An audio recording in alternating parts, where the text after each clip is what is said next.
مجھے بھی حکم دیا گیا ہے کہ علماء طلباء بعض اس ارادے سے بھی آئے ہیں کہ وہ حدیث کی اجازت چاہتے ہیں۔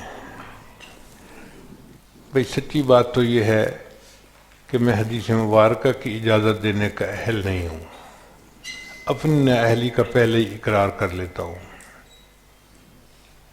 لیکن الامر فوق الادب، چونکہ مجھے کہا گیا ہے تو میں حکم کی تعمیل کرتا ہوں۔ ہمارے استاد اکثر و بیشتر جب حدیث کی اجازت دیتے تھے تو وہ اپنے استادوں کا بھی تذکرہ کرتے تھے، بتاتے تھے کہ ہم نے علم کہاں سے حاصل کیا۔ اس عاجز نے کسی مدرسے میں رہ کے تو علم حاصل نہیں کیا، مگر الحمدللہ استادوں سے ہی کتابیں پڑھیں۔ ہوا اس طرح کہ چھوٹا بچہ تھا، پرائمری اسکول میں پڑھتا تھا، 2 مہینے کی چھٹیاں ہوئیں تو میں نے اپنی امی کو کہا کہ امی میرا دل چاہتا ہے میں حافظ بنوں۔ تو انہوں نے ہمارے قریب ایک مسجد تھی مومن پورہ، اس میں مدرسہ تھا، قاری غلام رسول صاحب اس کے استاد تھے، تو میرے بھائی جان اسکول کے ٹیچر بھی تھے، وہ مجھے لے گئے اور انہوں نے وہاں پہ داخل کروا دیا۔ میں نے 2 مہینے وہاں پڑھا اور الحمدللہ 2 مہینے میں 6 پارے حفظ کر لیے۔ تو میرے قاری صاحب مجھ سے بہت خوش تھے، کہتے تھے یہ بچہ بڑا ذہین ہے، یہ 1 سال کے اندر اندر حافظ بن جائے گا۔ جب 2 مہینے کی چھٹیاں ختم ہوئیں تو میرے بھائی جان مجھے کہنے لگے اسکول چلو۔ میں نے کہا میں تو مدرسے پڑھتا ہوں۔ ان کا نہیں، اسکول چلو۔ خیر وہ مجھے زبردستی اسکول لے گئے۔ میں واپس آ کے پھر امی کے سامنے خوب رویا کہ میں نے تو حافظ بننے ہیں اور یہ بڑا بھائی مجھے بننے نہیں دیتا۔ اور تو انہوں نے بھائی کو کہا کہ تم اسے حافظ کیوں نہیں بننے دیتے، جب یہ چاہتا ہے تو عالم بننا چاہتا ہے تو اسے عالم بننے دو۔ وہ کہنے لگے میں نے تو اسے منع نہیں کیا کہ عالم نہ بنو۔ پھر انہوں نے مجھ سے پوچھا کہ تمہارے اسکول کے کتنے سبجیکٹ ہیں؟ میں نے کہا 8 سبجیکٹ ہیں۔ اس زمانے میں 8 سبجیکٹ ہوتے تھے پرائمری اسکول کے۔ تو کہنے لگے کہ تم یوں سمجھنا کہ تمہارے 9 مضمون ہیں، 8 نہیں ہیں۔ 8 مضمون سکول کے ہیں اور 9واں مضمون دین کا علم ہے، تو تم 9 مضمون پڑھو۔ میں نے کہا میں کیسے پڑھوں گا؟ کہنے لگے کہ 8 مضمون سکول میں پڑھنا اور 9ویں مضمون کے لیے میں ٹیوشن کا انتظام کر دیتا ہوں، تم استاد سے پڑھ لینا۔ چنانچہ ہمارے ایک شہر کے بڑے عالم تھے، مفتی ولی اللہ ان کا نام تھا، وہ میرے بڑے بھائی کے بڑے دوست تھے۔ انہوں نے ان سے بات کی کہ میرے بھائی کو دین کے علم پڑھنے کا بڑا شوق ہے، تو شام کو آپ کے پاس 2 گھنٹے کے لیے آ جائے گا، آپ اسے پڑھا دیجئے۔ ان کا ٹھیک ہے، میں فارسی سے شروع کرواتا ہوں۔ انہوں نے پد نامہ مجھے شروع کروایا، اور میں سمجھتا ہوں کہ پد نامہ پڑھا کر مفتی صاحب نے 75% تصوف مجھے اس عمر میں سکھا دیا تھا۔ پھر ان سے میں نے گلستہ بوستہ پڑھی، پھر مالا بدھا میں نے ان سے پڑھی، پھر انہوں نے مجھے صرف نحو پہ لگا دیا۔ شرح میعت عامل تک کی کتابیں میں نے مفتی صاحب سے پڑھی تھیں، کئی ٹائم درمیان میں لگ گیا۔ پھر اس دوران میرا داخلہ یونیورسٹی میں ہو گیا۔ لاہور یونیورسٹی میں نے داخلہ لیا تو میرے دل میں ایک خواہش تو تھی کہ جیسے میں اپنے شہر میں استاد سے پڑھتا تھا مجھے یہاں داخلہ مل جائے۔ تو مغل پورہ یونیورسٹی کی بالکل باؤنڈری کے ساتھ ایک محلہ ہے، اس کا نام ہے بیگم پورہ۔ کسی مغلیہ شہزادی نے اس کو بنوایا تھا اور اس کے نام پہ اس کا نام بیگم پورہ رکھا گیا تھا۔ تو وہاں پہ ایک مدرسہ تھا، اس کا نام تھا ضیاء العلوم۔ گلگت کے کچھ استاد تھے جو محتمم تھے، مفتی تھے، وہ پڑھاتے تھے۔ لو جی، میں محتمم صاحب کے پاس گیا اور میں نے ان کو جا کے کہا کہ میں اس یونیورسٹی کا طالب علم ہوں اور میں نے کچھ ابتدائی چند کتابیں اپنے استاد سے پڑھی ہیں، لیکن ابھی میرا دل چاہتا ہے کہ میں مکمل کروں، تو آپ مدرسے کے استادوں کو کہیں کہ میں شام کو آیا کروں گا، وہ مجھے پڑھا دیا کریں۔ وہ تو بڑے خوش ہو گئے کہ یونیورسٹی میں انجینئر بننے والا طالب علم ہمارے مدرسے میں آ کے کتابیں پڑھے گا۔ چنانچہ انہوں نے اپنے مختلف علماء کو ذمہ لگا دیا، میں شام کو 2 گھنٹے سے 3 گھنٹے کے لیے جاتا اور ان سے کتابیں پڑھتا۔ تو استادوں سے کتابیں پڑھیں، مگر جیسے مدرسے میں رہ کے پڑھا جاتا ہے وہ موقع نہ مل سکا، اللہ کو ایسے ہی منظور تھا۔ بخاری شریف کے میرے استاد مولانا جعفر صاحب ہیں، انہوں نے جامعہ اشرفیہ سے دور حدیث کیا تھا، حافظ البخاری ہیں، یعنی پوری بخاری شریف ان کو زبانی یاد ہے۔ ویسے میرے ہر وقت کے استاد ہمارے شیخ الحدیث حضرت مولانا حبیب اللہ ہیں، وہ میرے بھی استاد ہیں، میرے بچوں کے بھی استاد ہیں، ہمارے شیخ الحدیث بھی ہیں۔ مجھے زندگی میں کہیں کوئی مسئلہ پیش آتا ہے تو میں دنیا کے کسی کونے میں بھی ہوں، فوراً ان کو فون کر کے پوچھتا ہوں کہ استاد جی بتائیں، جو وہ کہتے ہیں پھر اس کے مطابق میں کر لیتا ہوں۔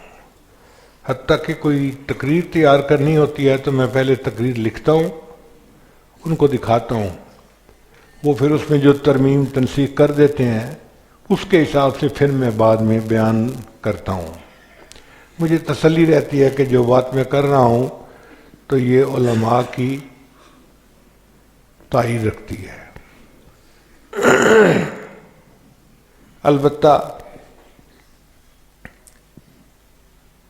2 جگہ سے مجھے اعزازی سند بھی ملی، ایک ہے جامعہ رحمانیہ جانیہ منڈی میں، وہاں میں جاتا تھا افتتاح بخاری کی حدیث پڑھانے کے لیے یا اختتام بخاری کی حدیث پڑھانے کے لیے، تو وہاں کی انتظامیہ محتمم سب حضرات کے ساتھ محبت ہو گئی تھی۔ ایک دن محتمم صاحب مجھے کہنے لگے کہ حضرت آپ نے درس کے بعد جانا نہیں۔ میں نے کہا کیوں؟ کہنے لگے کہ ہم نے آپ کی دستار بندی کروانی ہے۔ میں نے کہا کس خوشی میں؟ کہنے لگے کہ بس شورا نے فیصلہ کیا تھا، سال کے شروع میں جب طلباء کو داخلہ دیا تو میں نے آپ کا نام بھی اپنے مدرسے کے طلباء میں لکھ لیا، آپ دین کی تبلیغ کرتے رہے اور میں آپ کی حاضریاں لگاتا رہا۔ پھر انہوں نے رجسٹر دکھایا کہ دیکھیں یہ آپ کا نام ہمارے اس سال کے دور حدیث کے طلباء کے رجسٹر میں شامل ہے، تو اب ہم نے اعزازی سند دینی ہے، اس میں تو کوئی بات ہی نہیں۔ تو انہوں نے مجمع میں پھر سند بھی دی اور طرف دستار بھی بندائی۔ میں اس کو اپنے بڑوں کی تائید سمجھتے ہوئے اللہ کی رحمت سمجھتا ہوں۔ پھر بعد میں ایک اور مدرسے کی طرف سے بھی اعزازی سند ملی۔ البتہ جو حدیث کی نسبت عالی ہوتی ہے نا، اس میں اللہ نے مجھے چند مواقع عطا فرمائے جو واقعی اللہ کا خصوصی کرم تھا۔ ہوا اس طرح کہ ایک دفعہ میں دارالعلوم دیوبند حاضر ہوا، تو دارالعلوم دیوبند کے جو محتمم تھے حضرت مولانا سالم قاسمی، وہ میرے اوپر بہت مہربان تھے، محبت کرتے تھے۔ انہوں نے اپنے گھر دعوت دی تو ہم ان کے گھر کھانے پہ گئے۔ جب کھانا کھا لیا تو مجھے کہنے لگے پیر صاحب ادھر آئیں۔ عجیب بات ہے کہ دارالعلوم دیوبند میں پیر صاحب کے نام سے اس عاجز کو پہچانا جاتا ہے۔ تو انہوں نے کہا پیر صاحب ادھر آئیں، تو میں اٹھ کے ان کے ساتھ گیا۔ وہ گھر کے ایک کمرے میں لے گئے اور مجھے کہنے لگے پیر صاحب اس چارپائی پہ بیٹھے ہیں۔ میں بیٹھ گیا۔ کہتے ہیں آپ کو پتہ ہے پیر صاحب میں نے آپ کو کیوں یہاں بٹھایا ہے؟ تو میں نے مذاق میں آگے سے جواب دیا، حضرت میں ان پیروں میں سے نہیں ہوں جن کی بلیاں بھی علم غیب جانتی ہیں۔ تو کہنے لگے کہ اچھا میں بتاتا ہوں کہ یہ کمرہ حضرت مولانا قاسم نانوتوی رحمۃ اللہ کا کمرہ ہے اور یہ چارپائی ان کی چارپائی تھی۔ میں نے آپ کو حدیث کی اجازت دینی تھی تو میرا دل چاہا کہ اس چارپائی پر بٹھا کر میں حدیث کی اجازت دوں۔ پھر انہوں نے حدیث کی اجازت دی اور پھر لکھ کر بھی دی۔ وہ چونکہ بڑے حضرات تھے تو ان کی نسبت حدیث کی کافی عالی تھی۔ الحمدللہ اللہ نے یہ نسبت عطا فرما دی۔ پھر ایک دوسرا موقع عجیب بنا کہ حج کے بعد حرم شریف کے اندر ہم ٹھہرے ہوئے تھے، عصر کی نماز پڑھی تو میں نے دیکھا کہ ایک پتلے دبلے سے بزرگ ہیں، بہت ہی ہڈیوں کا ڈھانچہ تھے، تو وہ بیٹھے ہیں اور کچھ طلباء آئے اور ان کے گرد حلقہ بنا کے بیٹھ گئے۔ ان طلباء نے سرخ رومال باندھے ہوئے تھے اور حدیث کی کتابیں انہوں نے اٹھائی ہوئی تھیں۔ اچھا، جو دین کی کتابیں پڑھنے والے ہوتے ہیں نا، وہ ایک نظر میں پہچان لیتے ہیں کہ یہ اسکول کالج کی کتابیں ہیں اور یہ مدرسے کی کتابیں ہیں، سائزوں میں ہی فرق ہوتا ہے اتنا۔ تو مجھے پہلی نظر میں پتہ چل گیا کہ یہ مدرسے کے طلباء ہیں۔ تھوڑا میں قریب ہوا تو ان میں سے ایک بچے نے باب کیف کان بدء الوحی پڑھنا شروع کیا اور انما الاعمال بالنیات والی حدیث پڑھی۔ پھر اس کے بعد ان بزرگوں نے ان تمام کو حدیث کی اجازت دی۔ میرے دل میں خیال آیا کہ جو بزرگ حرم شریف میں بیٹھ کے حدیث کی اجازت دے رہے ہیں، یہ تو کوئی بڑی اونچی نسبت والے بزرگ ہوں گے۔ تو میں نے ان کے خادم سے کہا، نوجوان لڑکا تھا انڈیا کا، کہ کیا مجھے حدیث کی اجازت مل سکتی ہے؟ تو کہنے لگا، آپ کا نام کیا ہے؟ میں نے کہا، میرا نام ہے ذوالفقار احمد نقشبندی۔ کہنے لگا، اچھا۔ یہ کہہ کے اس نے وہیں بیٹھے بیٹھے حضرت حضرت اونچی آواز دی۔ مجھے بھی برا لگا، بھئی حرم ہے، حرم میں تو بندہ اس طرح اونچی آواز سے نہیں کسی کو پکارتا۔ تو حضرت حضرت اس نے کہا، تو انہوں نے پوچھا، کیا مسئلہ ہے تمہارا؟ وہ، حضرت آپ نے میرے ذمہ لگایا ہوا تھا کہ اگر اس سے کہیں ملاقات ہو جائے تو میری ملاقات ضرور کروانا۔ حضرت وہ یہ بیٹھے ہوئے ہیں۔ اچھا، ان بزرگوں نے نام سنا تو وہ کھڑے ہو گئے، تو میں بھی کھڑا ہو گیا۔ خیر معانقہ کیا، میں نے ان کے ماتھے کا بوسہ لیا۔ میں نے عرض کیا کہ حضرت، آپ نے اور طلباء کو بھی حدیث کی اجازت دی ہے، تو اگر آپ میرے اوپر مہربانی فرمائیں تو مجھے بھی حدیث کی اجازت دے دیں۔ تو آگے سے انہوں نے کہا کہ میں حج کے سفر پر جب یو کے سے چلا تھا تو میں نے نیت کی تھی کہ اگر سفر میں ملاقات ہو گئی تو میں آپ کے ساتھ مل کر توبہ کے کلمات پڑھوں گا۔ چونکہ میری نیت پہلے کی تھی، آپ پہلے میری مراد پوری کریں، پھر میں آپ کی مراد پوری کر دیتا ہوں۔ تو جی اللہ کی شان دیکھیں، میں نے وہیں حرم میں بیٹھ کے ان کے ساتھ مل کے توبہ کے کلمات پڑھے اور انہوں نے پھر حدیث کی اجازت دی۔ جب ہم نے ان کی لکھی ہوئی سند دیکھی تو ان کا نام تھا مولانا احمد علی، تھے انڈیا کے مگر ان کی زیادہ زندگی یو کے میں گزری اور وہیں سے وہ حج کے لیے آئے تھے۔ اور ان کی جو حدیث کی سند تھی وہ حضرت مولانا فضل الرحمان گنج مراد آبادی کے واسطے سے بہت تھوڑے واسطوں سے حضرت شاہ ولی اللہ تک پہنچتی تھی۔ ان کے پاس بڑے بڑے اکابر بھی حدیث کی اجازت کے لیے گئے، تو ان کے خادم نے بھی بتایا کہ پاکستان کے بڑے بڑے علماء آتے ہیں ہمارے پاس حدیث کی اجازت کے لیے۔ تو میں نے اس سے پوچھا کہ پاکستان کے علماء میں سے کون سے؟ کہتا ہے جیسے تمہارے تقی عثمانی۔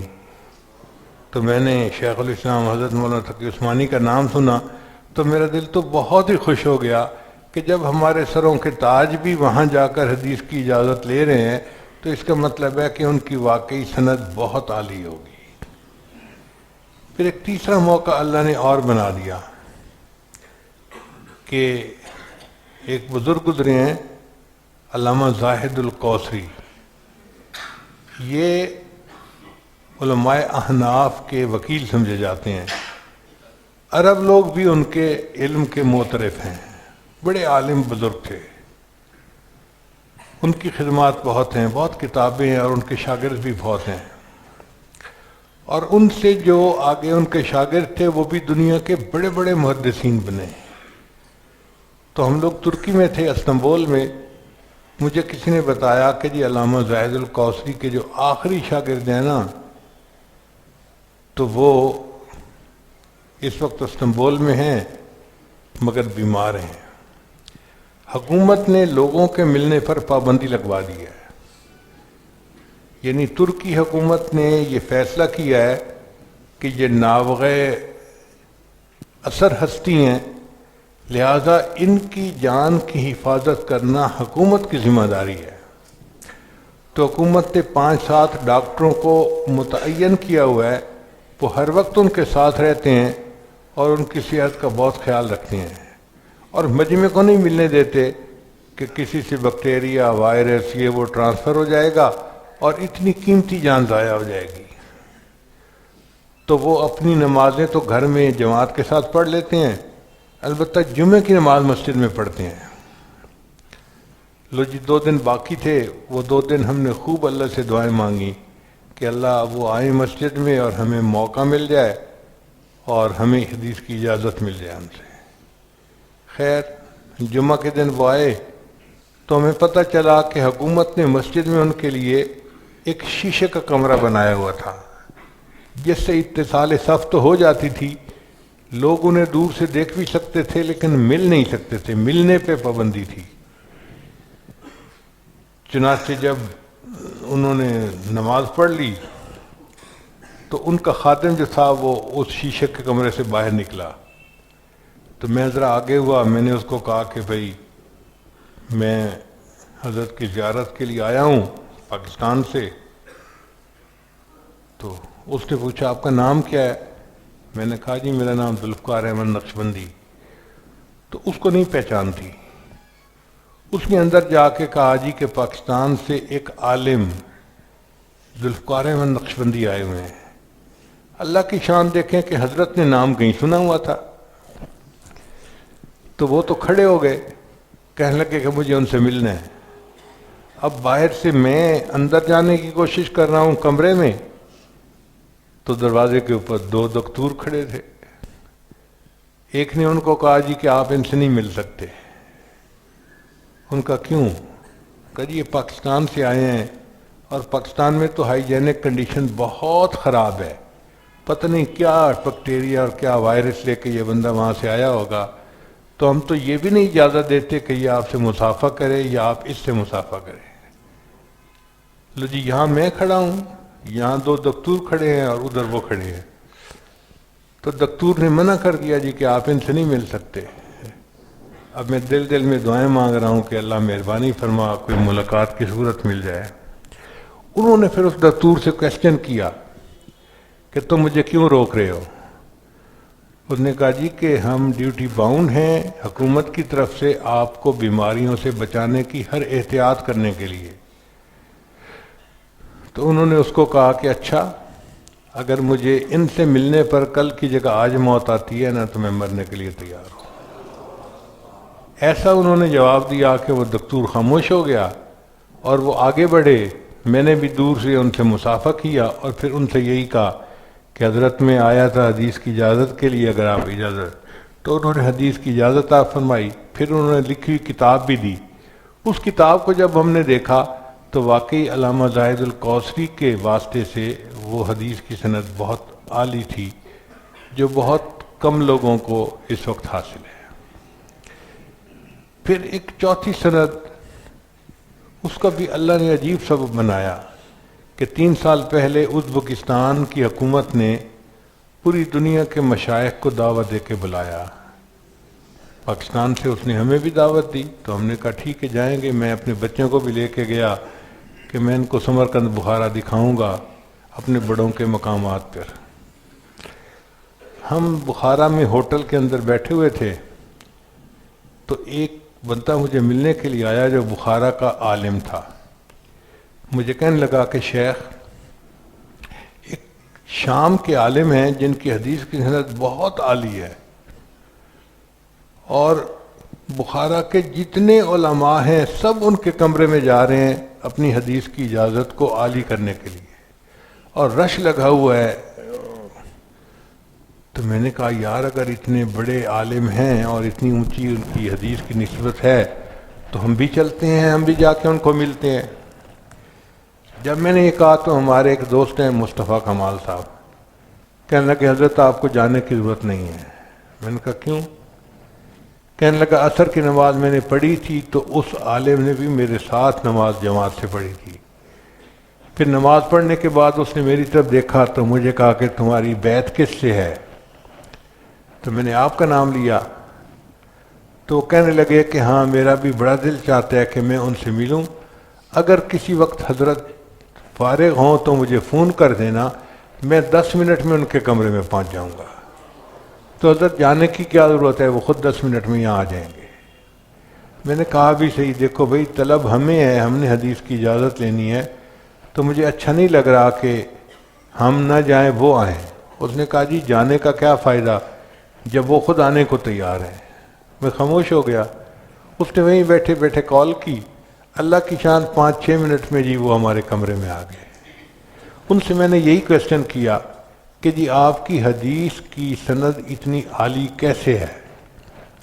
اس نے پھر کہا کہ دیکھیں میں پاکستان انڈیا کے علماء کو ملتا رہتا ہوں، آتا جاتا رہتا ہوں، سب کی سند میں واسطے تقریباً 16-17 کے قریب بنتے ہیں،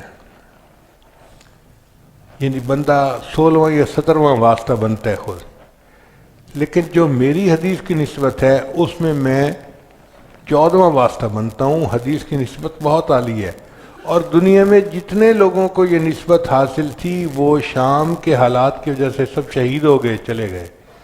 اب میں آخری آدمی ہوں شام کا عالم جس کے پاس حدیث کی یہ اجازت ہے، اور میری زندگی کا بھی کوئی بھروسہ نہیں۔ پھر انہوں نے ہمیں حدیث کی اجازت دی، اور پھر وہ چھپی بھی انہوں نے ہمیں دکھائی۔ تو ان کے استاد تھے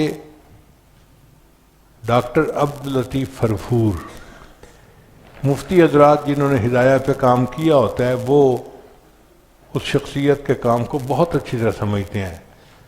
تو مفتی ڈاکٹر عبداللطیف فرفور کے واسطے سے علامہ ابن عابدین رحمۃ اللہ علیہ، علامہ شامی رحمۃ اللہ علیہ کے واسطے سے ان کی نسبت نبی علیہ السلام تک بہت عالی ہے، تو اللہ نے وہ بھی عطا فرما دی۔ بہرحال یہ چند باتیں تھیں جو میں نے آپ کی خدمت میں پیش کر دیں۔ اس عاجز کی طرف سے جتنے علماء موجود ہیں، یا دور حدیث کے طلباء موجود ہیں، یا مشکات شریف کے جتنے طلباء ہیں، ان سب کو حدیث کی آگے روایت کرنے کی اجازت ہے۔ ہم اس کے اہل تو نہیں ہیں، لیکن اپنے بزرگوں کے طریق پر بہرحال کے پابند ہیں۔ اللہ تعالیٰ ہمیں تقوی و طہارت کے ساتھ کام کرنے کی توفیق عطا فرمائے، اور ہمیں قیامت کے دن حدیث کے خدام میں شامل فرمائے۔ وآخر دعوانا ان الحمد للہ رب العالمین۔